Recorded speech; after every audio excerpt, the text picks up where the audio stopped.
именно привело вас к конфликтной ситуации и по какому вопросу, с какой целью вы решили посетить процедуру медиации? Ну, уволить меня хотят. Вот и все. Посмотрите. Женщина в расцвете лет. А Вика и Леша, Гера туда же все. Я ничего не поняла. Все так хорошо. Я петь люблю. Да что в конце концов?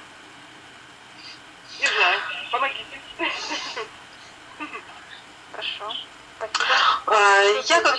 Я как директор театра выполняю свои должностные инструкции и стремлюсь к тому, чтобы театр становился лучше, достигал каких-то результатов. Поэтому то, что происходит сейчас с Анной, Что происходит-то? с Анной Смирновой, это ситуация, которую она подвела сама черту, не выполняя свои должностные инструкции. Поэтому по итогам аттестации, проведенной у нас на работе, Анна Смирнова не соответствует требованиям, предъявляемым к сотрудникам для определенной должности, и поэтому вопрос встает об ее увольнении, чему Анна Смирнова сильно сопротивляется и выдвигает необоснованные требования. Все обосновано. Сейчас это тебе, Вика, все объяснят. Уважаемые участники, давайте будем уважать друг друга. Мы все хотим прийти к единому мнению, поэтому будем высказываться по очереди. Спасибо. Кто может следующий? Светлана, давайте я выскажусь. Меня, напомню, зовут Георгий. У нас в театре наконец-то пришел руководитель неравнодушный. Наконец-то у нее грандиозные планы, здоровые амбиции.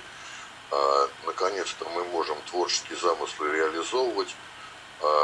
Есть люди, которые с большим к ним уважением, но они не профессионалы, а мне надо придумывать, как их вставить, как других при этом не расслабить.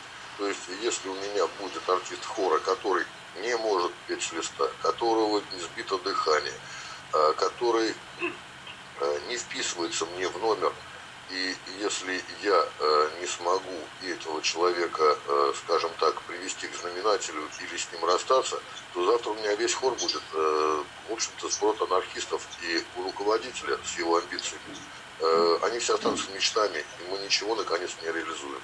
Поэтому, в принципе, то, что там есть придирки процессуальные, не так мы провели аттестацию, не так мы оформили. Ну, давайте замечания со стороны профсоюзов какие-то были, давайте всех участников, давайте вместе, ну давайте все.